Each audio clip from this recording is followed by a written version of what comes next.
আরে জামাই মূলার সিজনে আসলা না,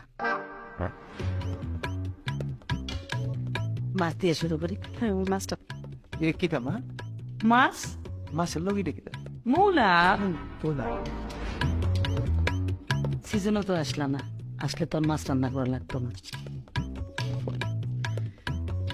গুড়া মাছ দেই। গুনা মাছের লগে কিটা মা ওমা মূলা। না আরে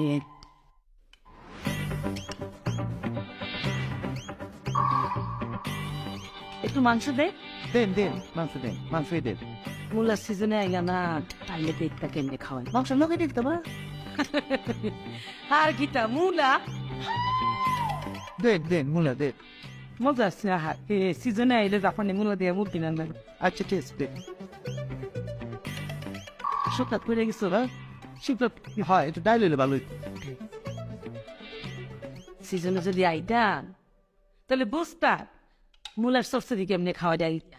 ভালো ভালো ডাইলের মধ্যে কিটা বসতেছে আর কি মূলা না নয় আও ডাল দিয়া মূলার সরসই আমার বিয়ে খুব পছন্দ করে।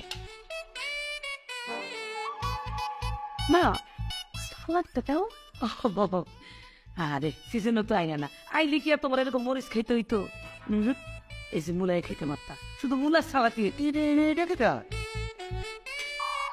জাপানি মূলা, জাপানি মূলার সালাদ। এটা মুলা হ্যাঁ হ্যাঁ মুলা খাওয়া শেষে একটু দুধ রাখছি। দুধ মা ভাত না খাই একটু দুধ দিচ্ছে আমার ভাত তো খাইতে পারতেছি না দুধ দে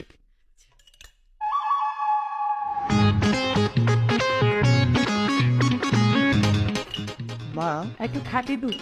ও মা আর সিজনে আইলা না, এই দুধের মধ্যে এটা সাদা সাদা কি খাইবে খবর কি মূলা এটা মা সিজনে তো আইলাম। কি জন্য এনে কিনা করতে পারি এটা মুলার সিজন না এটা এনাতেই বলা হলো যে মাসাল্লাহ যে মুলা সেই জন্য এনে খেতে পারবো সিজনে আইলে মূলা তো বিভিন্ন আইটেমের পাওয়া যেত, মানে জাপানি মূলা, চায়না মূলা, মানে মোটা মোটা মূলা। এই যে তোমার ভাত খাওয়া লাগতো না, ভাত আমার আন্দাই লাগতো না। মূলা দিয়ে পায়েস করতাম, মূলা দিয়ে খিচুড়ি করতাম, মূলা দিয়ে আমার হাতের পোলাও, মানে মূলা দিয়ে পোলাও যা মজা, খাইলে একদম মনে থাকবো। তারপরে যে মাংসটা, মাংস কিন্তু জাপানি মূলাতে গোল গোল করে টুকরা করে রান্না করি, খুব বেশি মজা। মানে মাংস আর দেওয়াই লাগতো, মূলা রান্নাই হইতো। এই যে এখন মনে করো রান্না করছি এক জাতের মূলা দিয়ে, না একটাই পাওয়া যায়। আর সিজনে হইলে বিভিন্ন আইটেমের মূলা পাওয়া যায়, তো চিকন, লম্বা, মোটা, জাপানি,